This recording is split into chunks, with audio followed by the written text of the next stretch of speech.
আমি 50,000 টাকাতেও কিভাবে ফ্ল্যাট পাওয়া যায় তার আমি আজকে প্রজেক্টটা বলবো। 2 কাঠা জমি আপনাকে এমনি সিকিউরিটি বাবদ রেজিস্ট্রি করে দেবো। হ্যাঁ বন্ধুরা, নতুন বছরের শুরুতে এই নতুন চাঞ্চল্যকর অফার আপনাদের কলকাতায় ফ্ল্যাট কেনার স্বপ্নকে এবার সার্থক করে তুলবেই। কারণ কলকাতায় এবার ফ্ল্যাট পাওয়া যাচ্ছে 50,000 টাকা থেকে শুরু করে। আর শুধু 50,000 নয় বন্ধু, 3 লাখ টাকায়, 4.5 লাখ টাকায়, 6 লাখ টাকায়, 7.5 লাখেও ফ্ল্যাট পাওয়া যাচ্ছে এই যুগে কলকাতার বুকে। আপনি বুকিং করে ফ্ল্যাট না পাওয়া পর্যন্ত সিকিউরিটি বাবদ জমিও রেজিস্ট্রি করে রাখতে পারেন নিজের নামে, এই সুযোগও আছে।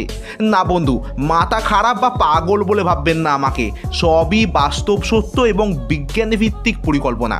আগে এই ভিডিওটি পুরোটা দেখুন বন্ধু, সব কিছু সহজ করে বুঝতে পারবেন। চলুন শুরু করা যাক।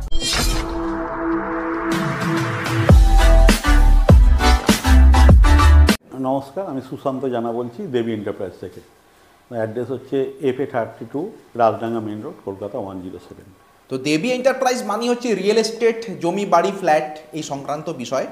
তো কলকাতার মধ্যে বা কলকাতা সংলগ্ন বিভিন্ন এরিয়াতে বহু মানুষ এমন অনেকে আছেন ভাড়া বাড়িতে থাকছেন, মাসের পর মাস ভাড়া গুনে গুনে তারা হয়রান হয়ে পড়ছেন, মাথায় এক টুকরো ছাদের স্বপ্ন দেখছেন। তো সে সমস্ত মানুষদের জন্য সর্বনিম্ন দামে কোনো রকমে ফ্ল্যাটের কোনো বন্দোবস্ত করতে পারা যায় কি? হ্যাঁ, আমি সেই ধরনেরই করেছি।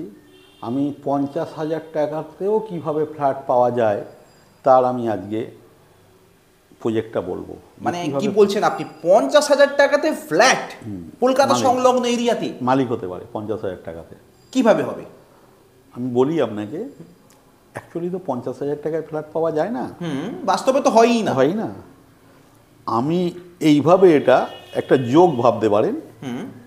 আমি এইভাবে করেছি যে মনে 50,000 টাকায় ফ্ল্যাটের মালিক হবে, সে 50,000 টাকা তাকে মালিক করে দেবো। তার মানেটা কি বলতে চাইলাম, প্রথম কথা বুঝতে হবে কোন ধরনের মানুষ ফ্ল্যাটটা কিনতে আসছে, কোন ধরনের মানুষ আমার প্রজেক্টটা ভালো ভেবে মানে তার মনে হচ্ছে এইভাবে নিলে মনে হয় খুব সুবিধে, তার মতো করে আমি ভেবেছি আমার সিস্টেমটাকে বাঁচিয়ে রাখার জন্যে। আমি তো ব্যবসা করি, বিজনেসটাকে বাদ দিয়ে কিছু হয় না। সে তো 100 বার আগে তো ব্যবসা থাকবেই আপনার। এখন ধরুন আমি আপনাকে বললাম একটা সাধারণ মানুষ সে ফ্ল্যাট কিনতে যাবে, তাহলে 300 স্কোয়ার ফুট একটা ফ্ল্যাট, ফ্ল্যাটটার দাম 3,000 টাকা করে হলো 9 লাখ টাকা। খুব কম দাম হলে 9 লাখ। 300 স্কোয়ার ফিট মানে একটা bedroom, kitchen, toilet, balcony, 9 lakh টাকা। এখন যে মানুষটা মাথার উপর ছাদ চাইছে সে একটা জমি কিনে বাড়ি করে পারবে না, সে কোনো রকমে একটা মাথার ছাদ চাইছে। সেই মানুষগুলোর কথা ভেবেই কিন্তু প্রজেক্টটা। এখানে ফ্ল্যাটটা কত ভালো জায়গায়, এটা বালিগঞ্জ না টালিগঞ্জ না শ্যামবাজার, এসব ভাবার দরকার নেই। আচ্ছা, একটা মানুষ মাথার ওপর ছাদ পেতে পারে তার ওপরই এটা পরিকল্পনা। তার মানে তাকে আগে বুঝতে হবে ফ্ল্যাটটার লোকালিটিটা তার পছন্দ নাই হতে পারে, নাও হতে পারে, কিন্তু তাকে মাথার ছাদের জন্য তাকে থাকতে হবে, এক টুকরো মাথার ছাদ তার দরকার আছে। কারণ যে বাজেটে সে ফ্ল্যাট চাইছে বা খুঁজছে সেই বাজেটে বাস্তবে কোনোদিনও কোথায় হতে পারে কিনা সম্ভব নয়। আবার সে যদি মনেও করে যে 3,000 টাকার বাজেটটা তো খুব কম, আপনি বললেন না, কিন্তু এর থেকে নিচে ফ্ল্যাট পাওয়া যায় না। 3,000, 2,800, 2,700, খুব জোর 2,500 টাকা স্কোয়ার ফিট, তার নিচে তো ফ্ল্যাট পাবে না।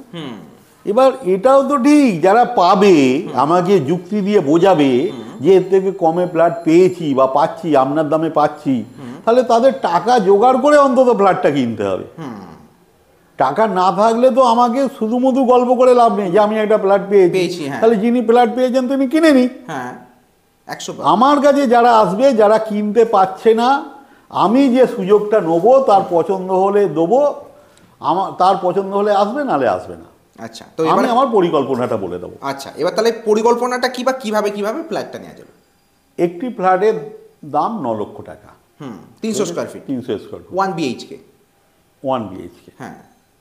এই ফ্ল্যাটটা 50,000 টাকায় পাওয়া যেতে পারে, হ্যাঁ। একই ফ্ল্যাট। হ্যাঁ, এই ফ্ল্যাটটা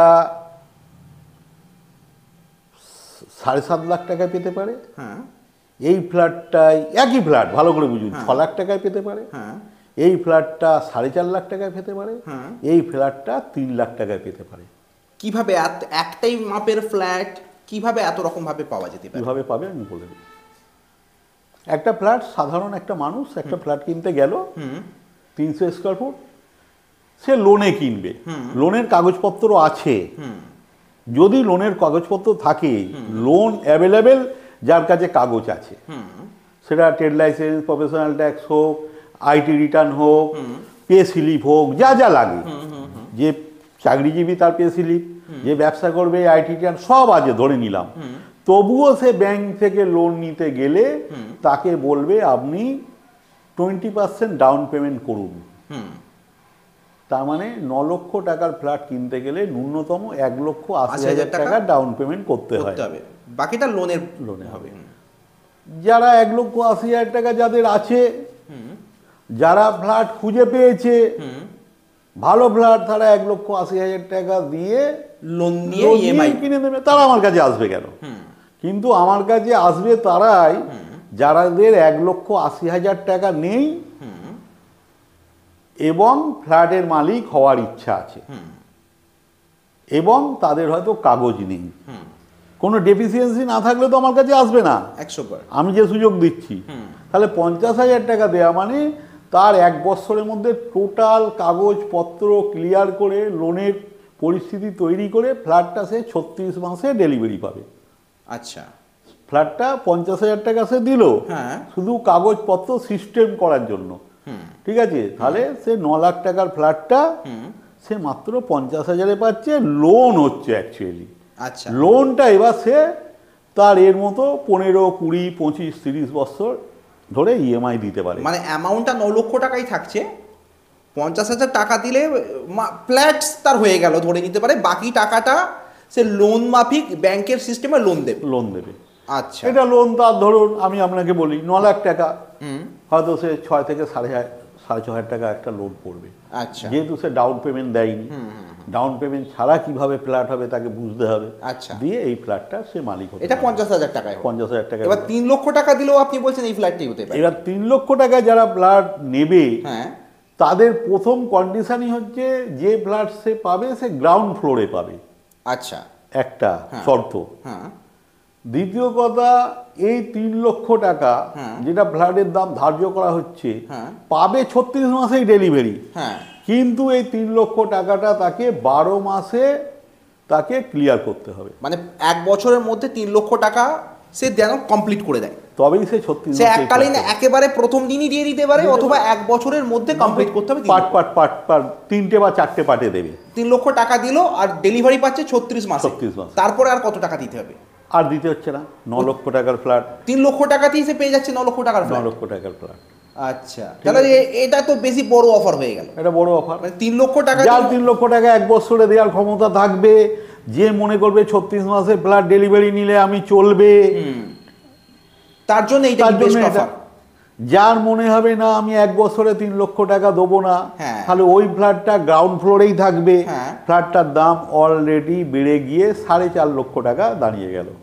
আচ্ছা, তখন সে এটা 24 মাস ধরে টাকাটা দিতে হবে। 2 বছর ধরে যদি টাকা দিতে থাকে তাহলে তাকে 3 লক্ষর জায়গায় 4.5 লক্ষ টাকা দিতে হবে। 2 বছর ধরে দিল, আর ডেলিভারি সেই 36 মাস পরে পাবে। 36 মাস পরে পাবে। এখানে 1 বছর টাইম পাওয়া গেল, ওখানে 2 বছর ধরে টাকা দেওয়ার সময় পাওয়া গেল, কিন্তু অ্যামাউন্টটা বেড়ে গেল 1.5 লক্ষ টাকা। 1.5 লক্ষ টাকা। আবার যে 6 লক্ষ টাকা পেতে থাকবে, 2,000 টাকা করে স্কোয়ার ফুট পেতে থাকবে, সে তখন 36 মাস ধরেই টাকা দিতে পারবে। আচ্ছা, মানে যতদিন আজকে থেকে পেমেন্ট করা বা ইএমআই দেওয়া শুরু করলো, যখন 36 মাস পরে ফ্ল্যাট সে হাতে পাবে ততদিন পর্যন্ত সে কিস্তি ইএমআই ক্লিয়ার করে দিল। তাহলে 6 লক্ষ টাকা দাম পড়লো তার। 6 লক্ষ টাকায় মানে 9 লক্ষ টাকা মূল্যের ফ্ল্যাট অ্যাকচুয়ালি 9 লক্ষ টাকা দিতেই হচ্ছে না, তার খুব কম দামে বিভিন্ন রকম ভাবে আমরা পেতে পারি। আবার কারো মনে হলো 7.5 লক্ষ টাকায় সে ওই ফ্ল্যাটটা নিতে পারে, তখন সে আর গ্রাউন্ড ফ্লোরে নিতে বাধ্য নয়। সে 7 লক্ষ টাকা দিচ্ছে মানে সে তার 2,500, সে তখন সেকেন্ড ফ্লোর, ফার্স্ট ফ্লোর বা ফার্স্ট ফ্লোর নিতে পারে, পছন্দসই ফ্লোর বাঁচতে পারে, সে বাঁচতে পারে। সেক্ষেত্রে টাকাটা কিভাবে দেবে? সেটা 7.5 লক্ষ টাকা, 7.5 লক্ষ টাকাটা সে 36 মাসে দিতে পারে। আবার যদি মনে করে সে লোন করাতে পারে, আচ্ছা 7.5 লক্ষ টাকা যে আমি লোনই নেবো, মানে ব্যাংক লোনে দেবো, তখন 7.5 লক্ষ টাকা তার 20% 1.5 লাখ টাকা ডাউন পেমেন্ট হবে। তখন আর ইএমআই নিতে হলো না, শুধু 1.5 লাখ টাকা ডাউন পেমেন্ট হলো, আর সে 36 মাসে পেলো, ব্যাংক ইএমআই হলো। ব্যাংক ইএমআই হয়ে গেল। মানে বিভিন্ন রকম ভাবে একটা 9 লক্ষ টাকার ফ্ল্যাট আদতে 9 লক্ষ টাকা কিনতে হচ্ছে না, মানে 9 লক্ষ টাকার ফ্ল্যাট যিনি 50,000 টাকা দিয়ে কিনছেন তাকে 9 লক্ষ টাকা শোধ করতে হচ্ছে, বাকি আর কাউকে কিন্তু 9 লক্ষ টাকা ভ্যালু দিতেই হচ্ছে, ভ্যালু দিতে হচ্ছে না। মানে যারা খুব কম টাকাতে একটা মাথার গোঁজার আস্তানা খুঁজছেন, একটা ফ্ল্যাট খুঁজছেন কলকাতা সংলগ্ন এরিয়াতে, তাদের জন্য এইটা কিন্তু বড় অফার হতে পারে। যে আমরা যদি কমপক্ষে 3 লক্ষ টাকা বাজেটে ধরি, 3 লক্ষ টাকায় সে একটা 300 স্কোয়ার ফিটের ফ্ল্যাট পেয়ে যাবে এই যুগে দাঁড়িয়ে, এখন দাঁড়িয়ে। তবে একটা কথা বলি, খুব সোজা সরলভাবে বলে দিই, যারা অনেক দূর থেকে ভাবছেন যে আচ্ছা টাকাটা দেবো চোট হয়ে যাবে না তো, এই মানসিকতা যারা আছে তাদেরকে এটা বলবো, যদি প্রয়োজন থাকে নেয়ার প্রয়োজন, যদি না থাকে আসার দরকার নেই। যদি এমন হয় সত্যি নেয়ার প্রয়োজন আছে, সত্যি নিতে পারবো না, আপনি এই সুযোগ দিয়েছেন বলে নেবো, আমি তাদের একটা পরিষ্কার কথা বলি, টাকাটা যখন ইনভেস্টমেন্ট আপনি করছেন, বুকিং করছেন, জানবেন আমি তার বিনিময়ে 100% সিকিউরিটি দেবো, এটা আপনি জেনে দিন। সেটা অথেন্টিক সিকিউরিটি দেবেন 100%, মানে যেটা নিয়ে সে নিশ্চিন্তে বাড়ি যেতে পারবে। সেটা কি রকম হতে পারে? ধরুন কেউ 4 লক্ষ টাকা দিল, অনেক কষ্টে জমানো টাকা, হ্যাঁ হ্যাঁ, 36 মাসে ডেলিভারি হবে একটা ফ্ল্যাট, তাকে আমি বলবো আপনার কোনো চিন্তা নেই, 4 লাখ টাকা আপনি দিয়েছেন তো, 2 কাঠা জমি আপনাকে এমনি সিকিউরিটি বাবদ রেজিস্ট্রি করে দেবো। কি বলছেন আপনি? 4 লক্ষ টাকা দিয়েছে, সে জমি সে ফ্ল্যাট কিনবে, 36 মাস পরে তার ডেলিভারি হবে, শুধু আপনি অ্যাডভান্স টাকা দিয়েছে বলে সিকিউরিটির জন্য জমি রেজিস্ট্রি করে এটা কেউ করবে কিনা আগে এসে দেখে আসুক। আচ্ছা, এর থেকে বড় সিকিউরিটি হতে পারে না, মানে জমি রেজিস্ট্রি হয়ে গেল তার নামে, মানে এর থেকে বড় সিকিউরিটি কি হতে পারে? সে শুধু এক্সচেঞ্জ প্রপার্টি বলে সে ওখানে ফ্ল্যাট নিয়ে নিল, জমি শুধু হ্যান্ডওভার করে দেবে। সে চিন্তা করে নেবে কোন প্রজেক্টটা তার জন্য ঠিক, তার বাজেট পকেট কতটা সাশ্রয়, মানে পকেট কতটা সাপোর্ট করছে, ডিটেলসই তো বলে দিলাম। এমন ভাবার ব্যাপার নেই 9 লক্ষ টাকা 3 লক্ষ দেবেন, ব্যাপার নেই। আপনি 9 লক্ষ টাকার ফ্ল্যাট 50,000 দিয়ে লোনে নিয়ে করুন, আপনি 1.5 লাখ টাকা দিয়ে 2 তলা 3 তলা নেবেন, টাকা দিতে হবে না, শুধু 20% ডাউন পেমেন্ট করবেন, আপনার ইচ্ছা, আপনি যেভাবে ইচ্ছা আপনি নিতে পারেন। যাক, অনেক ধন্যবাদ আপনাকে। সত্যি সাধারণ মানুষদের জন্য বিভিন্ন বিভিন্ন পরিকল্পনার মধ্য দিয়ে তাদের বিভিন্ন সমস্যা, জমি সংক্রান্ত, ফ্ল্যাট বাড়ি সংক্রান্ত সমস্যা চুটকিতে কিভাবে সমাধান করা যায় তার একটার পর একটা উপায় আপনি আমাদের এই ভিডিওর মাধ্যমে তুলে ধরেন, তার জন্য নমস্কার। ধন্যবাদ।